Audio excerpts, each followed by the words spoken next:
Hello everyone, my name is BlueRaven666 and I know what I said.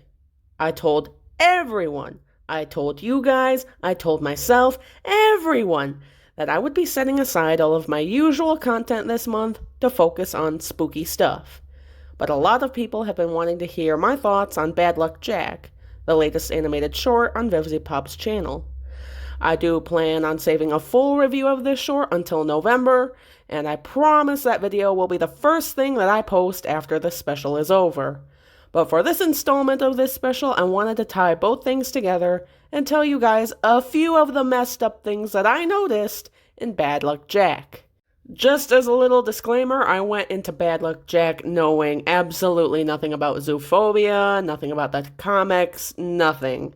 And I am making this video knowing nothing about ZooPhobia and the world and the characters. I only know what I know from Bad Luck Jack, so this is probably going to be interesting, and if I get anything wrong or messed up or things sound a little weird, feel free to correct me in the comments because I'm blind as a bat on this one.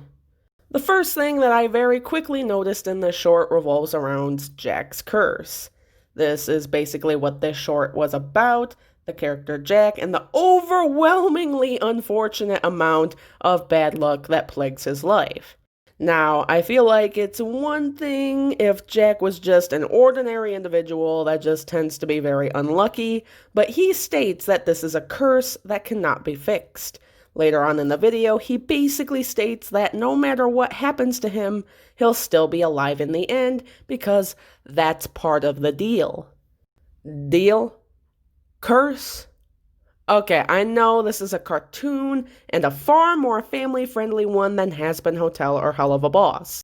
But with those two terms combined, I'm under the impression that Jack, at one point or another, made a deal with someone, and the bad luck that follows him is the price he had to pay in order to have a wish of his granted. What this wish could be, I don't know. Who he made a deal with? Well, in my own opinion, there's only two people who I can think of who could be involved in some way with this. The first, and I think most likely suspect, is Damien.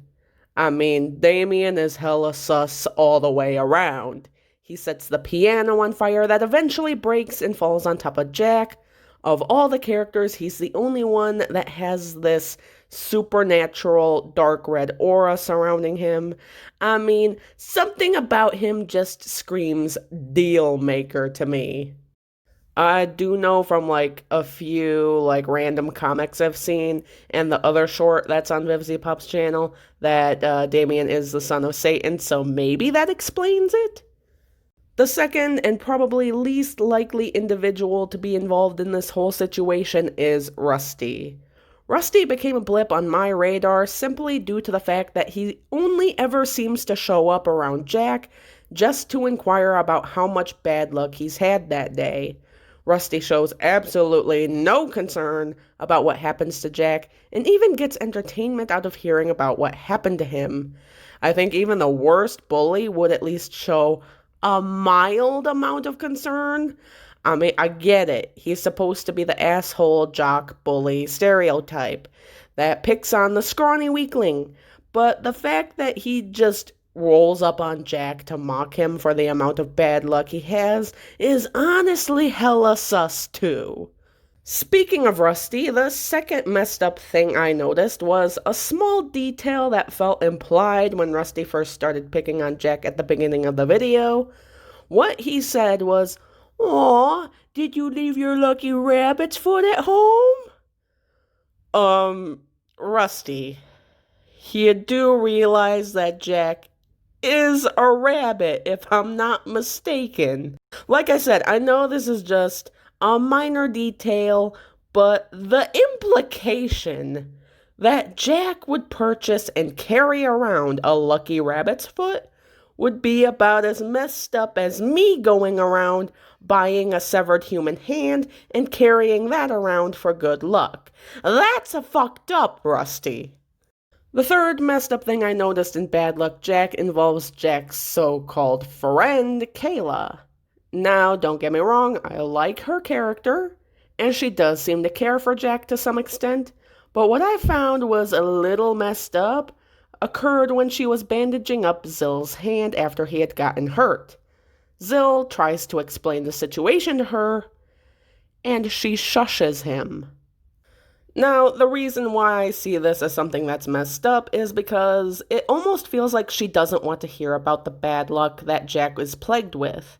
It almost seems like Zill getting hurt while trying to help Jack was the last straw for her. I mean, her reactions would make more sense if Zill was trying to tell her, "Don't worry, I'm fine, it's not that bad." But with Kayla going from, "Nope, nope, nope, nope, nope," while patching up Zill, to whipping out a knife and charging into battle the moment Zill says that something even worse is about to happen, it just feels inconsistent. Which leaves me to wonder, is she Jack's friend because of Zill? If Zill weren't really in the picture in Jack's life, would Kayla care about him at all? Or would she just be another bystander, cringing at all the bad luck thrown Jack's way, but do nothing to help? Could she have tried helping Jack in the past and wound up getting hurt? Does that excuse her behavior if she did? I really don't know, but the inconsistency here makes me suspicious of her as well. At least Zill, Spam, and Vidextra, or whatever that cat's name is, are actually consistent.